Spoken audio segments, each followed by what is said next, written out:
Bom, vamos dar sequência então. Vou começar respondendo algumas perguntas da aula anterior, do pessoal de casa. Professor, o senhor disse que os casos de cirrose originada da esteatose têm aumentado. Qual a principal causa de esteatose? Bom, a esteatose hepática, ela tem uma origem multifatorial. Normalmente é o paciente que tem a chamada síndrome metabólica. É o paciente que tem algum grau de obesidade, ele tem algum grau de intolerância à glicose ou até uma diabetes, uma hipertrigliceridemia, uma hipercolesterolemia. Então isso faz com que o metabolismo seja comprometido e que haja uma deposição a mais de gordura no fígado. Mas existem pacientes magros, sem nenhuma dessas alterações, que têm esteatose hepática. Então, normalmente é um desequilíbrio entre o que é ingerido de energia e o indivíduo não gasta, então ele vai estocar. Uma das formas de armazenar essa energia é através da gordura depositada no fígado. Tá? Agora, quando essa gordura ela aumenta progressivamente, ela pode levar a uma hepatite pela gordura, que é a esteatohepatite. Então, qual o grau de esteatose e o tempo necessário para que isso ocorra? Então, normalmente, não existe uma fórmula matemática para isso. Quanto maior a esteatose, quanto maior o indivíduo continua nesse processo de guardar energia e não gastar, ele vai aumentando progressivamente. A esteatose costuma ser classificada em leve, moderada e grave. E qual é o melhor exame para detectar e classificar? O mais utilizado é o ultrassom. Então, o ultrassom bem feito de abdômen consegue ver. E em casos em que se suspeita de que já existe uma esteatohepatite, é preciso fazer uma biópsia hepática. A biópsia vai mostrar se tem grau de atividade, de inflamação e se já tem algum grau de fibrose associado. Tá? Então, uma outra pergunta, professor, sempre tive dúvida por que o uso de diurético, principalmente a espironolactona, já se inicia com dose alta, mais alta do que o diurético de alça. Na verdade, não é uma dose alta, existe uma equivalência, né? Então, a 100 miligramas de espironolactona acaba tendo uma equivalência com 40 miligramas de furosemida. Então, não é porque o número é maior que quer dizer que ele tem uma dose maior, são medicações diferentes, tá bom? E, a princípio, o diurético, o poupador de potássio, o aldactone, é o que vai ter um melhor benefício no início desses pacientes para diminuição da CIT. A gente usa também o diurético de alça, que vai aumentar o potencial de diurese e também vai evitar a hiperpotassemia, que pode ser uma complicação do aldactone, da espironolactona, tá? Então, vamos dar sequência aqui na nossa aula. Nós vamos falar agora sobre o próximo tema, que é a anatomia, tumores e abscessos hepáticos. Então, lembrando, como eu disse anteriormente, que o fígado é a principal glândula do nosso corpo, ele se localiza na região do hipocôndrio direito, no epigastro, ele é totalmente recoberto pelas costelas. Existe aquela divisão anatômica do ligamento falciforme, dividindo em direito e esquerdo, que não corresponde à classificação funcional, que seria por uma linha entre a vesícula e a veia hepática média, que é a linha de Cantley. Né? Então, lembrando que o fígado recebe no seu hilo a veia porta, a artéria hepática e a via biliar, que vai vir do fígado, né? E ele vai drenar superiormente a veia hepática direita, média e esquerda na região da veia cava. Nós temos, então, uma divisão funcional em 8 segmentos de Coinot, no sentido horário. Então, o caudado lá atrás, 1, o 2 e o 3, que são segmentos laterais esquerdos, o 4, A e B, que é o segmento medial esquerdo, o 5, o 6, o 7 e o 8, sendo que o 6 e 7 são os setores posteriores à direita e os 5 e 8 os setores anteriores à direita. Então, é uma divisão muito mais funcional e ajuda muito o cirurgião durante as ressecções mais anatômicas, né? Então, nós temos que lembrar disso. Lembrando que a veia hepática direita, ela vai dividir o 6-7 do 5-8, a veia hepática média vai dividir o 5-8 do 4A e B, e a veia hepática esquerda vai dividir o 2-3 do 4A e B. Então, são reparos anatômicos importantes durante a cirurgia, tá? Então, se você for fazer uma hepatectomia direita, como eu já disse, você vai levar os segmentos 5, 6, 7 e 8. Uma hepatectomia esquerda, o 2, 3 e o 4. Agora, existem outras nomenclaturas. Por exemplo, o que é uma trissegmentectomia direita? Então, trissegmentectomia direita é a mesma coisa que hepatectomia direita ampliada. Eu vou fazer a hepatectomia direita e vou ampliar para o 4. Tiro o 4A e B. Então, vou tirar esses 3 setores aqui. Vai sobrar só o 2, 3. E o que é uma trissegmentectomia esquerda? Eu vou fazer uma hepatectomia esquerda ampliado para o 5 e 8. Vai sobrar só o 6 e 7. Então, são nomenclaturas que podem aparecer nas provas, tá? Apesar de ser um termo mais técnico da parte cirúrgica. Então, falando exclusivamente sobre os nódulos do fígado, né? Então, são achados muito importantes os nódulos. Então, nós vamos ver que, com o desenvolvimento dos exames de imagem, vocês vão ter a oportunidade de ver muitos pacientes que chegam com o achado de um nódulo de ultrassom. Aí cria uma expectativa, né? Porque o paciente vai lá na internet, coloca lá no Google, vai ver que metástase hepática é uma das principais causas. Então já começa a criar uma angústia muito grande no paciente. Mas existem vários tipos de nódulos. E esses nódulos costumam ter algumas características bem definidas nos exames de imagem. Então nós conseguimos dar muitos diagnósticos sem necessidade de biópsia, tá?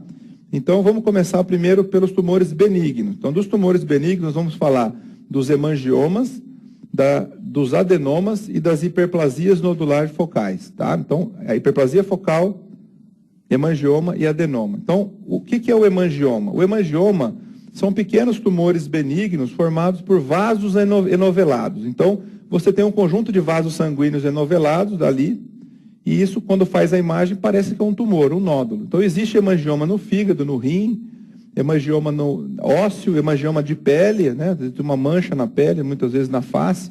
Então, é um achado de exame. Ele é uma lesão benigna que não tem nenhum risco para o paciente, mas ele pode confundir com outros nódulos, então ele tem que ser bem individualizado. Surge durante a formação embrionária, pode ocorrer em diversos locais, é o tumor benigno mais comum do fígado. Então, pergunta, qual o principal tumor benigno do fígado? É o hemangioma. Em torno de 7% da população tem, é um achado de exame. Então, aqui uma laparoscopia mostrando um hemangioma cavernoso, que a gente chama, parece uma bolha para fora do fígado, tá? São assintomáticos, são achados, normalmente são únicos, periféricos, mais comum do lado direito, mais comum em mulheres, terceira e quarta década. Então, isso é uma outra característica. Os 3 nódulos benignos, sempre mais comuns em mulheres, e os malignos, sempre mais comuns em homens, tá? E ele pode mudar de tamanho, o hemangioma pode diminuir, pode crescer, e não quer dizer que tem algum problema em relação a isso. Então, ele tem uma história benigna. O problema é diagnóstico diferencial. Naqueles casos que não são típicos e que você tem dúvida, você pode até acabar precisando operar. Mas quando você tem certeza que é hemangioma, não. O tratamento é só o acompanhamento. Raramente ele pode dar sintoma. Se ele crescer demais, trombosar, ele pode ter dor. Existe a síndrome de Cassabas-Merry, que é muito rara, então, mas ela é citada na literatura e cai em prova. O que é síndrome de Cassabas-Merry? São hemangiomas gigantes, que ele tem ali muita quantidade de sangue e acaba havendo um consumo de fator de coagulação dentro do hemangioma. Com isso, o paciente pode levar uma CIVD, por conta de consumo de fator de coagulação. Então, é inclusive uma causa de transplante de fígado, principalmente em crianças. Então, tem um epônimo, então acaba caindo em prova, apesar de ser muito raro.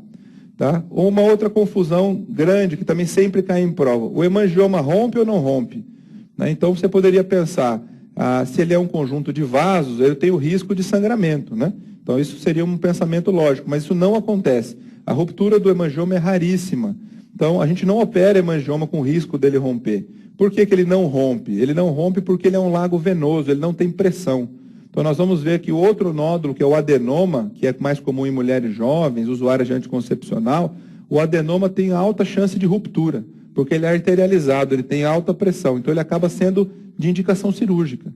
O hemangioma não rompe, ele só vai romper se tiver um trauma, né? Se tiver um hemangioma gigante, se tiver algum tipo de trauma. Agora, espontaneamente não acontece, isso sempre é cobrado em prova, tá? Então, raramente ele vai dar sintomas. O ultrassom tem um aspecto típico, uma lesão arredondada, que costuma ser hiperecogênica. Então, cuidado com o ultrassom. O ultrassom sempre vai ser o primeiro exame, ele é mais barato, ele não tem contraste, ele não tem contraindicação.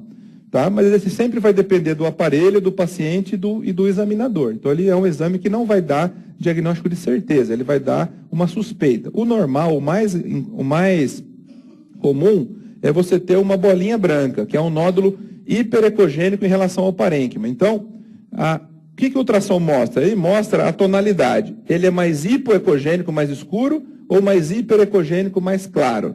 Em relação ao quê? Em relação à vizinhança. Tá? Então, ele é um exame comparativo. Por que eu estou dizendo isso? Porque o normal do hemangioma é isso aqui. A metástase hepática, que nós vamos ver mais para frente, é o contrário, ela costuma ser hipoecogênica em relação ao parênquima. Agora, o que acontece? Nós estamos falando de esteatose agora há pouco, né? Muitos pacientes com esteatose hepática, o que a esteatose mostra no ultrassom? O parênquima, o fígado gorduroso, ele vai ficando cada vez mais hiperecogênico. Então, uma forma de ver esteatose no ultrassom é o aumento da ecogenicidade do fígado. Se o paciente tiver muita esteatose, esse parênquima ao redor pode ficar tão branco, tão branco, tão branco, que ultrapassa o nódulo. Se ele ultrapassar a hiperecogenicidade do nódulo, como é que ele vai ver o nódulo? Ele vai ver como hipo, porque ele é comparativo. Então é comum você pegar o ultrassom hoje com laudo sugestivo de metástase. Isso é hemangioma. Por quê? Porque existe essa alteração da esteatose. Então, que muitos ultrassonografistas, às vezes não são especialistas na área, acabam não conhecendo isso. Tá? Então, toma muito cuidado com isso, porque o padrão, o normal é esse. Mas ele não quer dizer, se for diferente, que não é. Tá? Agora, o que vai ser definitivo é a tomografia e a ressonância. Então, o padrão vascular do hemangioma é muito conhecido, é muito fácil. Ele tem que dar o diagnóstico no exame de imagem. Todo exame de imagem que você for pedir para um paciente com nódulo no fígado, é importante que se solicite em 4 fases do contraste. Não é igual lá no trauma, que você tem uma tomografia sem contraste e uma com contraste. Para você fazer um bom exame, você precisa ter uma fase sem contraste. A fase com contraste ela é dividida em fase arterial, que é logo que injeta o contraste, bate o filme. Depois uma fase venosa ou portal, que são alguns segundos depois. E depois uma fase tardia, minutos depois. Então você repete 4 vezes a imagem. Porque o nódulo pode captar mais no começo, no meio, no fim. Ele pode encher de contraste e permanecer, ele pode encher e perder o contraste. Então isso vai dar a diferença no diagnóstico. Então como que o hemangioma se comporta? O hemangioma, como ele é um lago venoso, quando você faz a fase arterial, ele não se contrasta de uma vez. Ele vai recebendo o contraste na periferia, devagar, de forma globular periférica. Então ele vai simplesmente corando a periferia. Na fase mais tardia, fase portal, ele vai enchendo de fora para dentro. Tem um enchimento centrípeto. E na fase tardia, ele permanece o contraste, porque ele é um lago venoso, ele demora para sair o contraste. Então quem tem essa característica é só o hemangioma. Os outros nódulos todos são diferentes, são arterializados. Tá? Então toda vez que você tiver essa característica, então você tem lá na fase sem contraste, ali uma manchinha escura, aí na fase arterial, ele começa a captar na periferia. Tá? Na fase portal ele vai enchendo e na fase tardia ele permanece o contraste. Então quando você tiver essa característica, ele é igual ao hemangioma. Não precisa biopsiar, não precisa fazer nada. É o único nódulo que tem essa característica. Então de novo, a fase sem contraste, uma fase arterial, ele vai enchendo e a fase tardia, ele permanece o contraste, ele não tem perda do contraste. Agora, a ressonância vai ter o mesmo padrão que a tomografia, só que por que ela tem uma sensibilidade maior? Porque a ressonância, além das fases do contraste, ela, mesmo sem contraste, eu consigo diferenciar a fase do T1 e o T2. O que é isso? O T1, tudo que é líquido fica escuro, tem o hipossinal. E no T2, tudo que é líquido fica claro, brilhante, tem um hipersinal. Como o hemangioma é um conjunto de vasos com sangue, ele vai ter um hipossinal em T1 e um hipersinal em T2, como se fosse um cisto, mesmo sem contraste. Você já vai sugerir que aquilo lá é líquido, não é sólido. Tá? E depois as fases do contraste vão ser iguais à da tomografia. Então nós temos assim, claramente, na ressonância, as duas são sem contraste, mas eu tenho um nódulo com hipossinal em T1 e hipersinal em T2. Então isso aqui já me mostra, ou é um cisto ou é um hemangioma. Depois eu vou fazer a fase do contraste para ver se for um cisto não vai mudar nada, se for um hemangioma ele vai captar o contraste de fora para dentro lentamente, certo? Então a ressonância vai ser o padrão ouro. Então aqui de novo, um T2 mostrando um nódulo brilhante, com hipersinal. E um hemangioma gigante mostrando o contraste captando lentamente e permanecendo durante as fases mais tardias. Qual que é o tratamento? É acompanhamento, simplesmente, não precisa operar, não precisa biopsiar. A biópsia, inclusive, é desaconselhável, porque você pode perfurar o vaso, sangrar. Agora, se ele for gigante, sintomático, tiver dúvida diagnóstica, você pode até ressecar. E raramente o transplante é feito em aqueles pacientes com a síndrome de Cassabas-Merry. Tá? Embolização é pouco utilizado, até porque ele é venoso. Se você cateterizar a artéria, você não consegue chegar e embolizar o hemangioma.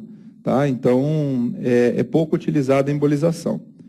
Então, o tratamento é acompanhamento do hemangioma. Então, o principal que nós precisamos saber é que ele é benigno, que ele não tem problema, que ele não rompe, e esse padrão de vascularização. Esse é o principal do hemangioma. O segundo é a hiperplasia nodular focal. A hiperplasia focal, na verdade, ele é um falso nódulo. São grandes nódulos benignos de hepatócitos agrupados ao redor de uma área fibrótica que tem uma artéria dilatada. O que quer dizer isso? A alteração aqui, ela é mais vascular. Eu tenho um ramo arterial, a artéria hepática se divide direita e esquerda, ela vai se dividindo ao longo do fígado, né? Então eu vou tendo, ela vai ficando cada vez menos calibrosa até a periferia. Então, a hiperplasia focal surge quando eu tenho um ramo arterial em alguma porção do fígado que ele é dilatado. Se ele é dilatado, aquela região ao redor dele vai receber mais sangue arterial do que os vizinhos. Consequentemente, vai ter uma proliferação de hepatócito. Isso é hiperplasia focal. É uma proliferação de hepatócito localizada por conta de uma dilatação anormal, congênita, de um raminho da artéria hepática. Isso é algum problema de tumor? Não, é só hepatócito normal que se proliferou. Então, mas quando você faz a imagem, aparece um nódulo ali. E a característica principal dela é essa cicatriz central, essa área fibrótica, que é por conta desse vaso dilatado. Então, se ele é simplesmente um conjunto de hepatócitos que proliferou, ele também não precisa de cirurgia, não precisa de nada. Mas aqui o diagnóstico diferencial é mais difícil, porque existem outros tumores, até malignos, que podem confundir também. Então, é o segundo tumor benigno mais comum, até 3% da população, e sempre mais mulheres do que homens. Costuma ser uma lesão solitária, pequena e periférica, e o principal, vocês vão lembrar de hiperplasia focal, lembrar de cicatriz central. E essa é a palavra-chave aqui. Ele não maligniza, ele não rompe, ele não tem nenhum risco de nada. Agora, existe um tumor maligno, que é o chamado carcinoma fibrolamelar, que é um tipo de hepatocarcinoma, que também possui uma cicatriz central. Então, ele tem que ter um diagnóstico diferencial com esse tumor. Então, muitas vezes, acaba indo para biópsia esse paciente na dúvida, tá? Mas essa cicatriz central do carcinoma fibrolamelar, ela é mais calcificada. A cicatriz central aqui, ela na verdade, é o vaso dilatado, ela é mais líquida. Então, tem uma diferença que a imagem pode ajudar, tá? Então, aqui uma peça cirúrgica mostrando uma ressecção, com a área de cicatriz central e o conjunto de hepatócitos proliferados. Então, aqui o histológico também mostrando a área da artéria dilatada central. E a imagem que você vai ver aqui, na imagem, ao contrário do hemangioma, ele vai ser arterializado. Então, logo que você fizer o contraste na fase arterial, ele vai encher de contraste rapidamente. Tá? E ele costuma perder o contraste também nas fases tardias. Então, tanto a hiperplasia focal, o adenoma, que são outros dois benignos, e o hepatocarcinoma, que é o tumor primário maligno mais comum, eles têm esse mesmo padrão. Eles enchem rapidamente e perdem o contraste. Essa perda do contraste é chamada de washout, que é a lavagem do contraste. Tá? Só que aqui você costuma ter uma área fibrótica central, que é a cicatriz central. Ele é um achado, se eu tiver certeza que é uma hiperplasia focal, não preciso fazer nada, tá? Agora o problema é o diagnóstico de certeza. Aqui a gente pode ter alguma dificuldade, né? Então aqui você vê uma artéria dilatada com uma área central de cicatriz. Então é típico de hiperplasia nodular focal. Costuma ser achado também. Então é um paciente que você pode simplesmente acompanhar. Então aqui mostrando um grande nódulo com uma cicatriz central, e que captando contraste na fase arterial. Então, não tem necessidade de tratamento, também é raro que ele tenha algum problema de ruptura, o problema é a dúvida diagnóstica. Quanto ao anticoncepcional, nós vamos ver que o hormônio, ele é altamente relacionado com o adenoma, que é o próximo. Agora, aqui em relação à hiperplasia focal, não teria problema. O problema é que muitas vezes você tem dúvida, se é um ou se é outro. Aquela cicatriz central, ela pode não ser muito bem definida. E dentro da hiperplasia focal pode ter algum foco de adenoma. Então, se sugere que se suspenda o anticoncepcional na dúvida. Mas, a princípio, por conta da hiperplasia focal, não teria problema de uso de hormônio. Então, o que nós vamos ter que lembrar da hiperplasia focal? Que ele é simplesmente uma proliferação de hepatócito por conta de um vaso, de uma artéria dilatada. Ele é benigno, ele não rompe, ele não sangra, ele não maligniza, e na imagem, ele é arterializado com a área de cicatriz central. O problema é a dúvida diagnóstica. Ele só vai ser operado ou biopsiado na dúvida diagnóstica. Agora, o adenoma, ele é diferente, porque aqui sim, aqui é um tumor benigno de hepatócitos. Então, é uma proliferação anormal de hepatócitos. Ele é relacionado ao uso de hormônio. Então, são mulheres jovens, usuárias de anticoncepcional de longa data, ou homens usuários de anabolizantes esteroides. Costuma ser solitário, capsular, bem definido. Costuma ter um conteúdo gorduroso dentro da lesão também. Ausência de espaços portes e ductos biliares durante a biópsia. Só tem hepatócito lá dentro, tá? Então, aqui é diferente dos outros. A maioria dos casos são sintomáticos. Por quê? Porque ele tem um crescimento rápido. Então, esse crescimento rápido distende a cápsula e causa dor. Então, ou então por conta de sangramento, né? Ele tem dois problemas. O adenoma, ele pode romper e sangrar. Então, ele sangra na cavidade, é uma causa de abdômen agudo hemorrágico. É o adenoma hepático roto. Ele pode sangrar para dentro do próprio nódulo, que é uma hemorragia intratumoral. Isso vai causar uma dor aguda por aumento, por compressão da cápsula. E ele pode também malignizar ao longo do tempo. Então, por isso, o adenoma acima de 4 a 5 centímetros, a literatura diz que ele é sempre cirúrgico. Ele precisa ser tratado de alguma forma. O adenoma pequeno, menor do que 4 centímetros, ele pode ser observado e suspenso o anticoncepcional. Então, você pode acompanhar. O risco de acontecer isso é muito pequeno. Mas passou de 4 a 5 centímetros, o risco já se torna grande.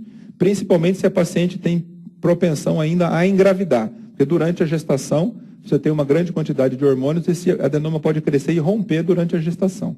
Tá? Então, ele é sempre cirúrgico acima de 5 centímetros. Aqui, o que a imagem vai mostrar? Nódulos arteriais, bem definidos, sem cicatriz central, com presença de gordura na lesão. Então, é comum você ter um nódulo amolecido com característica gordurosa. E aqui nós temos um grande adenoma na região do caudado de difícil tratamento. Então, você tem, empurrando aqui a veia cava, né? Essa fase sem contraste, e a fase arterial ele capta de forma homogênea, tem uma cápsula bem definida, um conteúdo gorduroso sem cicatriz central. O tratamento do adenoma vai ser cirúrgico, quando ele é acima de 5 centímetros, suspensão do anticoncepcional e evitar a gestação. Tá? Agora, adenomas menores podem ser observados. Aqueles adenomas que estão numa posição de difícil ressecção, como é uma doença benigna e ele é arterializado, existem outras opções. Você pode fazer, por exemplo, a embolização do adenoma. São tratamentos alternativos que vêm surgindo. Você obstrui aquele vaso que está nutrindo a lesão, ele pode diminuir de tamanho e você posteriormente operar ou até simplesmente acompanhar. Tá? Então mas ele tem que ser feito algum tratamento nesses casos. Normalmente é cirúrgico pelo risco de malignização. Certo? Então, aqui nós temos um adenoma com sangramento intralesional. Então você vê que ele sangrou para dentro do tumor, isso pode causar uma dor aguda intensa. Então, do adenoma, o que nós vamos lembrar? Que ele é o tumor benigno, relacionado a anticoncepcional, mulher jovem, que tem risco de romper, que tem risco de malignizar, por isso ele é de tratamento cirúrgico quando ele é acima de 5 centímetros. Então, essa é a principal informação em relação ao adenoma.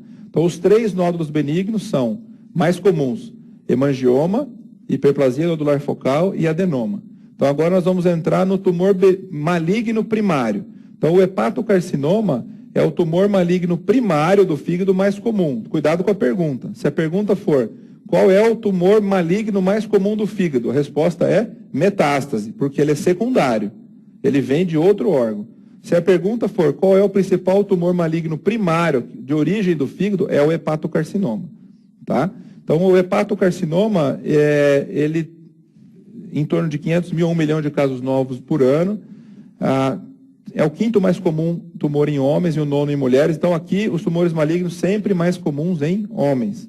Existe uma área endêmica na região do Sudeste Asiático e da África, principalmente por conta da infecção pelo vírus B.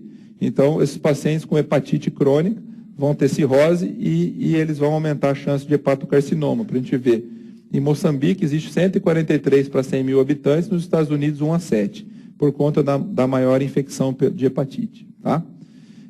Lembrar, o hepatocarcinoma, na maioria das vezes, ele é relacionado à cirrose. A cirrose é um fator de risco, independente da causa. Por quê? Aquele fígado está sempre em processo de destruição e regeneração, destruição e regeneração. Então, nesse processo, ele tem grande chance de ter algum erro celular e surgir um tumor. Então, qualquer paciente com cirrose, com qualquer causa, tem fator de risco para hepatocarcinoma. Mas existem também, as causas da cirrose podem ser também carcinogênicas por si só. Então, como hepatite B pode ser por si só. Então, 70% a 90% dos pacientes são cirróticos. Tá? Lembrar que de todos os pacientes cirróticos, cerca de 20% dos pacientes cirróticos vão ter hepatocarcinoma. Tá? Então, o paciente cirrótico ele tem que ser seguido, tem que ter um screening. Mesmo ele é uma população de risco, certo? O paciente que não tem cirrose e tem hepatocarcinoma, esses 10% a 30%, a gente sempre procura, existe algum grau de esteatose, algum grau de fibrose, um depósito de ferro, um passado de hepatite, alguma coisa que agrediu o fígado costuma estar presente também nos pacientes não cirróticos. Então, esses pacientes têm que ser seguidos de perto. Então, a causa principal é a cirrose. Mas, independente disso, a causa da cirrose, o vírus B tem ação direta e indireta. O vírus C mais por conta da cirrose. O álcool também potencializa a carcinogênese. Então, pela cirrose e também tem um potencial próprio. Existe uma toxina, que é a aflatoxina B1, que é produzida pelo Aspergillus flavus, que é o fungo que contamina grãos, amendoins, que induz a mutação do P53. Na hemocromatose, o ferro também é mutagênico. E a esteatose é a principal causa de cirrose criptogênica. A esteatohepatite também tem um aumento do risco de hepatocarcinoma. Então, é uma doença benigna que tem potencial de se tornar grave, inclusive com cirrose e com malignização. Então, temos que avaliar tudo isso. Né? Principalmente os grãos estocados, é muito comum na Ásia também a contaminação pelo Aspergillus flavus. Então, normalmente, o fígado cirrótico, ele é endurecido, como eu já disse na outra aula, e o nódulo do hepatocarcinoma costuma ser amolecido. Tá? Então, isso faz também com que a gente possa fazer outros tratamentos, como a alcoolização. Você pode jogar álcool aqui, esse álcool vai ficar preso, porque o fígado é endurecido e vai desnaturar as proteínas e pode ser uma forma de tratamento. A metástase é o contrário. A metástase, ela costuma ser muito endurecida e o fígado amolecido. Então, você não tem essa possibilidade de tratamento, tá? Então, outra imagem de hepatocarcinoma. Sintomas. Então, esse paciente ele pode simplesmente ter uma descompensação da cirrose dele que vinha compensado. De repente, ele piora o Child-Pugh, ele pode ter dor, hepatomegalia, febre, perda de peso. Normalmente, esse paciente perde o apetite, tem uma plenitude pós-prandial. A ascite pode se tornar hemorrágica, pode surgir trombose tumoral da veia pórtica, que vai aumentar o estadiamento desse tumor. E nós temos um marcador tumoral importante aqui, que é a alfa-fetoproteína. Então, os marcadores tumorais, como vocês sabem, eles costumam servir normalmente para acompanhamento dos pacientes, né? O CEA no tumor de cólon, o CA19.9 no tumor de pâncreas e vias biliares, o CA125 no tumor de ovário. Então, você costuma dosar o marcador no pré-operatório, operar o paciente e depois acompanhar o marcador no pós-operatório. Então, ele serve como um segmento. Quando esse marcador sobe, é um sinal de possibilidade de recidiva. A alfa-fetoproteína, além disso, ela tem um outro papel. Ela também serve para diagnóstico. Então, nós vamos ver que uma alfa-fetoproteína aumentada nesse paciente com nódulo ajuda no diagnóstico, dentro de um critério chamado critério de Barcelona, que vai ser importante a gente conhecer também. Então, existem dois padrões da anatomia patológica, um padrão nodular, que é o mais comum, e um padrão maciço difuso, que causa uma lesão infiltrativa, às vezes de difícil visualização no exame de imagem. Aqui, como é que eu vou encontrar esse tumor na imagem? Ele vai ser arterializado. Então, é um paciente normalmente cirrótico, hepatopata crônico, que tem um nódulo acima de 2 centímetros. Nódulo de até 2 centímetros pode ser só um nódulo de regeneração. Então, não é considerado. Quando ele é acima de 2 centímetros e ele tem uma irrigação arterial com perda do contraste, que é o chamado washout, nas fases tardias. Então, se ele tiver esse padrão, ele é altamente sugestivo de hepatocarcinoma. O ultrassom, ele vai ser um exame inicial, ele vai só mostrar que tem um nódulo, tá? Mas ele tem um padrão variável, pode ser mosaico, com septos, com halo, então ele não vai dar certeza do diagnóstico, mas existe uma alta chance. Um paciente cirrótico que surge com um nódulo novo, acima de 2 centímetros, tem uma alta chance disso ser um hepatocarcinoma. Então, o principal, a tomografia, vai ser uma captação precoce arterial com enchimento rápido, agora de dentro para fora, Centrípeto, porque ele é arterializado. A artéria chega no centro do nódulo e ele enche rapidamente. E nas fases tardias ele perde o contraste. É o oposto do hemangioma. Tá? Então ele existe o washout, essa é a palavra para essa perda de contraste. Então você tem aqui, sem contraste, uma fase arterial e uma fase tardia. Um nódulozinho periférico e depois a peça. Quando as lesões são muito grandes, você pode ter dificuldade de ter esse padrão certinho de imagem. Por quê? Porque tem necrose, tem sangramento no meio do tumor, então ele pode não contrastar totalmente. Mas você vai perceber que a parte mais sólida da lesão vai ser arterializada e depois vai perder o contraste. Então aqui a gente tem uma lesão grande que contrasta e depois ela perde o contraste na fase mais tardia. Então pode ser sutil e pode ser mais intenso. Aqui nós temos um fígado cirrótico, né, diminuído, com as fissuras alargadas, com líquido, com ascite, e nós temos aqui um tumor arterializado do tipo difuso. Então ele está infiltrado e depois ele perde o contraste na fase mais tardia. A ressonância pode dar mais elementos, porque ela também, além dessa, como o hemangioma, além dessa fase, das fases do contraste, ela pode ter um leve hipossinal em T1 e hiper em T2, mas porque ela é uma lesão muito vascularizada, mas não chega a ser um hipersinal branco brilhante como o do hemangioma, tá? Então você pode ter aqui uma fase arterial, então aquela lesão que capta rapidamente o contraste, e na fase mais tardia ela perde o contraste. Então esse padrão típico ele é diagnóstico de hepatocarcinoma, mesmo sem biópsia. A arteriografia pode ser usada também, então você vai ver que tem uma lesão que tem um suprimento arterial, normalmente cheio de colaterais. Então você tem uma grande tumoração e vai ser importante até para tratamento. Eu posso injetar quimioterápico em loco e fazer a embolização, que é chamada quimioembolização. Em casos mais avançados, a arteriografia vai ser usada também para terapêutica. Então, é importante conhecer dois critérios. O primeiro deles é o critério de Barcelona. Para que serve o critério de Barcelona? Serve para dar o diagnóstico. E nós vamos ver, então, que isso vai ser importante lá na parte do transplante, porque o hepatocarcinoma é um tumor maligno que o paciente pode ser transplantado, desde que ele esteja dentro de outro critério, que é o critério de Milão. Mas para dar o diagnóstico, precisa concordar com o critério de Barcelona. Está dentro da legislação do transplante no Brasil. O que diz o critério de Barcelona? Ele diz assim: para pacientes hepatopatas. Então, isso não serve para paciente que não tem cirrose, tá? Então, para pacientes hepatopatas, quando você tem um achado de nódulo no ultrassom. Se esse nódulo for menor do que 1 centímetro, não dá para saber se é um nódulo de regeneração ou não. Então, você repete a cada 3 meses, certo? Então, e vai ver se ele vai ter crescimento ou não. Se esse nódulo for de 1 a 2 centímetros, a tomografia, a ressonância, alfa-feto não vão ser fidedignas. Então, é melhor você tentar biopsiar esse nódulo, tá? Guiado por imagem. Então, menor que 1 centímetro, repete o ultrassom.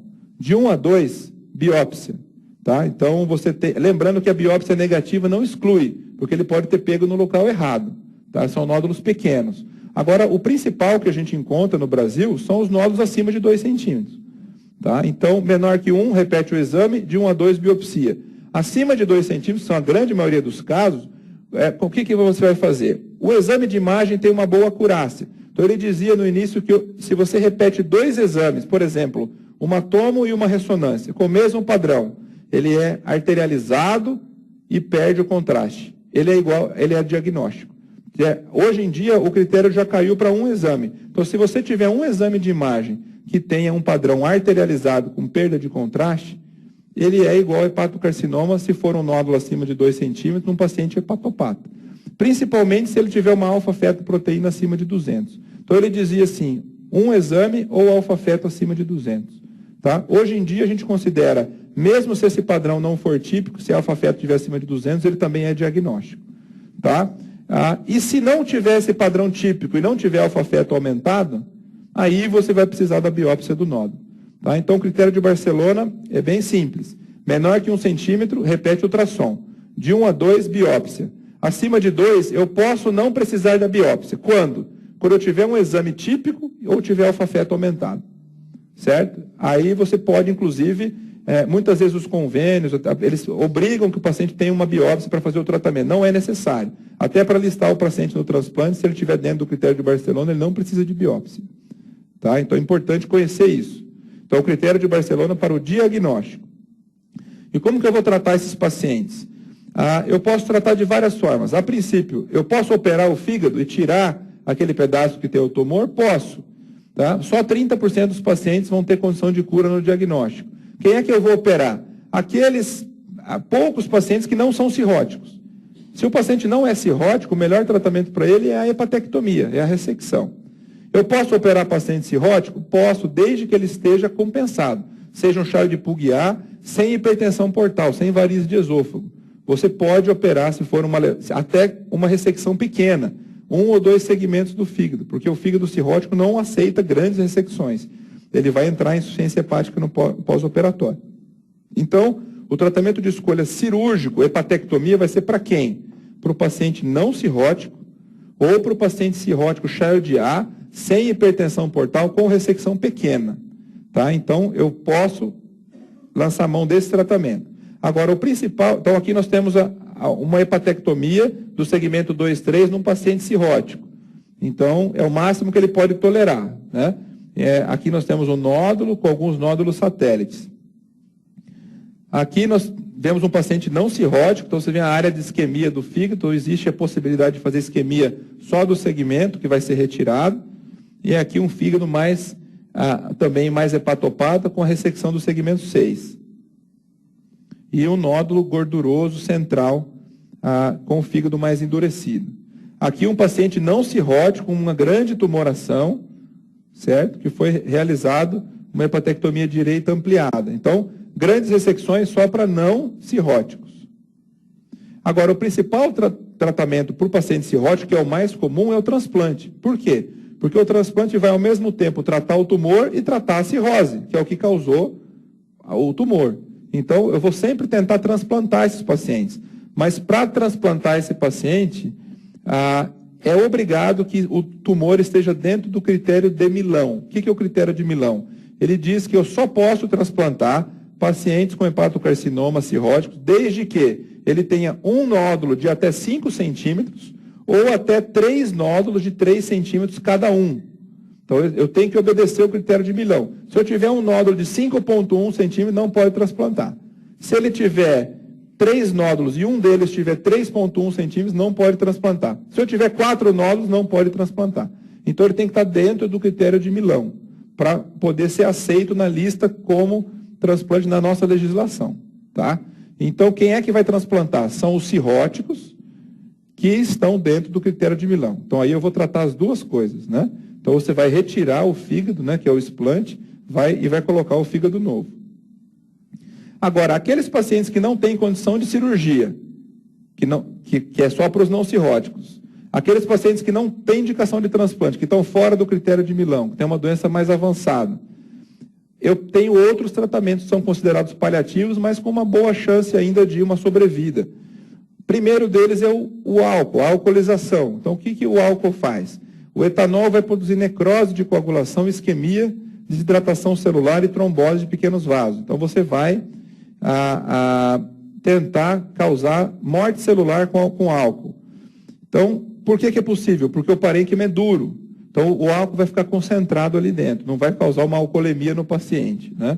Tem bons resultados para nódulos de até 3 centímetros sem septos. Então, o que você vai ver é que a lesão de hipo se torna hiperecogênica.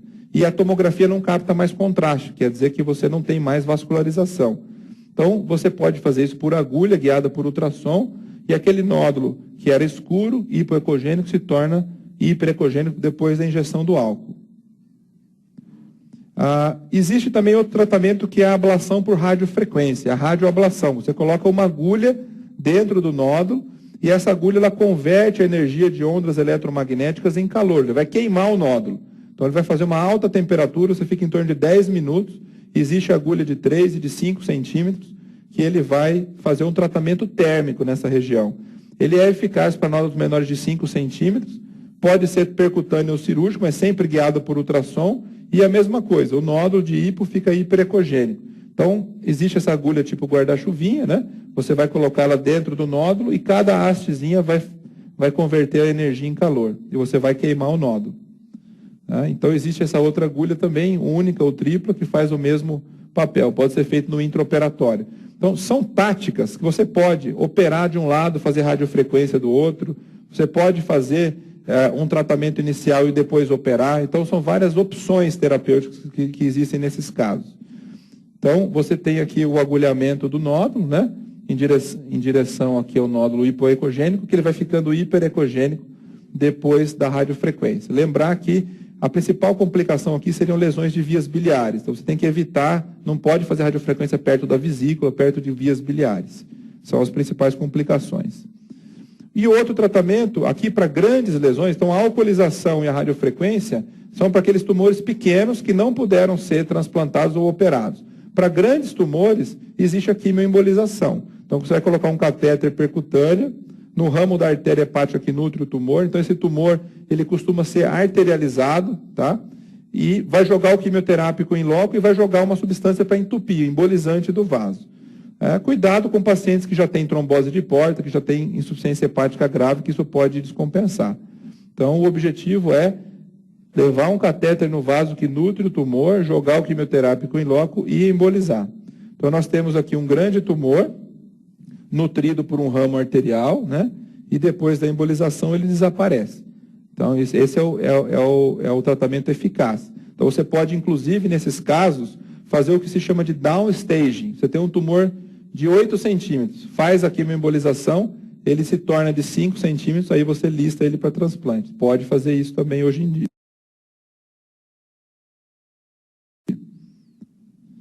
Então, aqui de novo, um grande hepatocarcinoma do lado direito, que depois da embolização ele desaparece. Então, em relação ao hepatocarcinoma, o que nós temos que saber? Que ele é o tumor primário maligno mais comum do fígado, que ele é um tumor praticamente, é muito mais comum em cirrose, pacientes hepatopatas crônicos. Lembrar do critério de Barcelona, do critério de Milão e das indicações de tratamento, transplante, cirurgia e os paliativos, tá? E lembrar que ele vai encher na fase arterial e perder o contraste com o washout. Então, esse é o principal tumor primário do fígado. As metástases são os tumores malignos mais comuns, mas eles são secundários, né? O fígado é o órgão que mais recebe metástases, é óbvio, porque se a veia porta entra no fígado, ela é a união da esplênica com a mesentérica superior, todos os órgãos do tubo digestivo, se tiver uma lesão metastática na corrente sanguínea, vai passar pelo fígado. E como tem aquele sistema de sinusoides, uma hora uma célula pode obstruir ali e causar uma metástase. A metástase não tem padrão de imagem típico. Existe o mais comum do adenocarcinoma, é a chamada em alvo ou em olho de boi, que é uma imagem que você tem uma captação mais na fase portal, periférica, anelar, com um centro escuro. Então você pode ter, então, uma lesão hipodensa, com realce anelar, diferente do hemangioma, que são bolinhas, que é globular, e mais na fase portal, principalmente metástase de cólon, de mama, de pâncreas, de estômago, de pulmão. Então você tem, e normalmente múltiplos nódulos, né? Então são essas captações periféricas anelares com área hipo no seu interior. Então várias outras lesões espalhadas pelo fígado, sempre num paciente que tem uma história prévia de uma neoplasia, né? Então já teve um tumor primário, aparece lesão, sempre tem que pensar em metástase. Então, a chamada imagem em alvo ou em olho de boi, que são múltiplas lesões. O PET scan pode ser utilizado, que é um exame que vai mostrar a captação células que têm alta metabolismo de glicose, com captação do radiofármaco. Então, você pode fazer o PET scan do corpo inteiro e buscar metástase da cabeça aos pés. Então, é um exame muito utilizado hoje em dia, o PET-CT. E existem metástases até císticas. Então, o tumor de ovário pode dar uma metástase cística, tem metástase calcificada, metástase com melanina. Então, não existe um padrão. Nesses casos, na dúvida, vai acabar sempre em biópsia. Então, só para mostrar para vocês essa imagem, que você pode fazer várias coisas. Se o paciente tem um fígado, por exemplo, pequeno, que você vai ressecar e não vai sobrar parênquima suficiente, você pode fazer uma ligadura da veia porta de um lado, esperar o outro lado crescer e depois operar. Você pode operar, nesse caso foi feito radiofrequência, depois foi feita a ressecção, da hepatectomia direita e ressecção do segmento 2. Então você tem muitas coisas possíveis de serem feitas nesses pacientes. Então cada vez mais a cirurgia vem se desenvolvendo junto com a quimioterapia. A quimioterapia para metástase é muito efetiva, diferente do hepatocarcinoma, que ainda está um passo atrás. Só para finalizar, eu vou falar um pouco dos abscessos hepáticos, que vão ser um diagnóstico diferencial. O que é o abscesso hepático? É uma coleção de pus dentro do parênquima hepático. Né? Ele pode ser piogênico ou amebiano, então são os dois tipos mais frequentes. Por que o indivíduo tem abscesso no fígado? O que leva essa infecção ao fígado? Ou ela vai pela via biliar, lembrar do hilo, ou ela vai pela via biliar, ou pela artéria hepática, ou pela veia porta. Certo? Então, como é que vai pelo sistema biliar? Um paciente que tem uma colangite, que tem uma colecistite aguda, é uma causa importante de abscesso.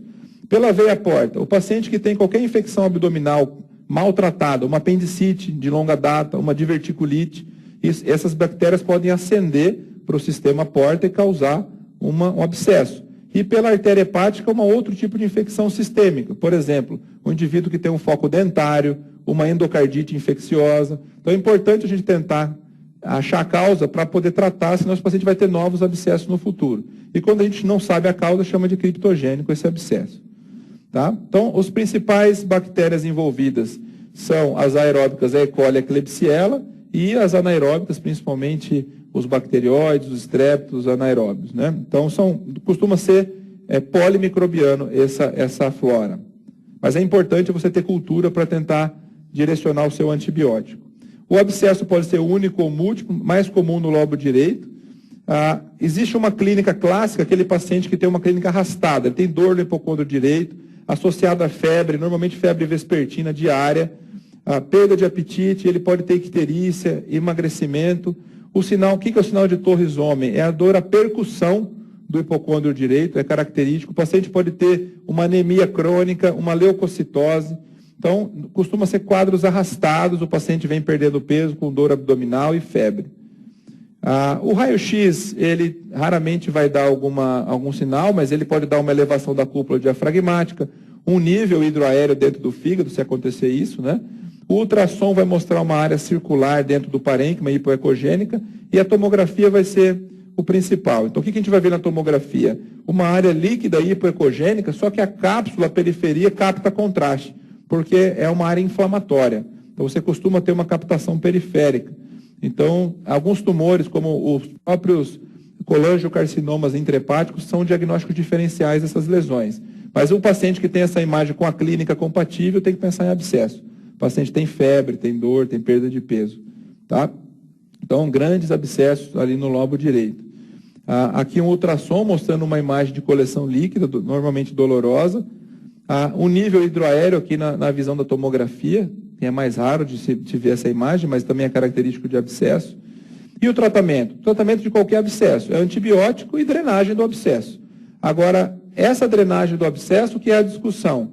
Eu preciso fazer uma cirurgia ou não? A maioria das vezes não. Então você vai ter, uma coisa é puncionar com uma agulha e esvaziar, simplesmente fazer isso. A taxa de sucesso disso é baixa. Você deve puncionar e colocar um dreno percutâneo guiado por ultrassom. Então, é a punção e drenagem do abscesso percutâneo. Drena esse abscesso, depois de 2 a 3 dias, você já começa a lavar pelo próprio dreno com soro. Vai lavando, lavando, lavando, associado ao antibiótico sistêmico, você tem uma resolutibilidade boa.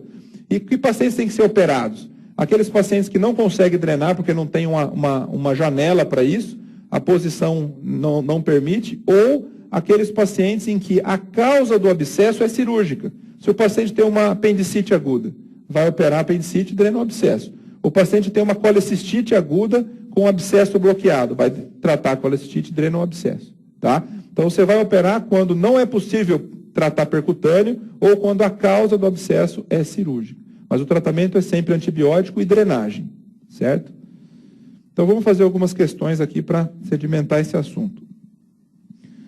Durante a investigação para dispepsia, uma mulher de 27 anos realizou ultrassonografia que evidenciou nódulo sólido no lobo direito do fígado de 6 por 5 centímetros. A tomografia computadorizada solicitada demonstrou tratar-se de uma lesão hipervascular com capacidade homogênea do contraste e presença de cicatriz central. Então, o que ele quer dizer aqui? Que nódulo esse é uma hiperplasia nodular focal. Então, qual a conduta? Acompanhamento. Certo? Então, você vê que esse conceito da imagem vai cair na prova. O tumor maligno que mais acomete o fígado Metástase. Ele não falou primário. Se fosse tumor primário, seria o hepatocarcinoma.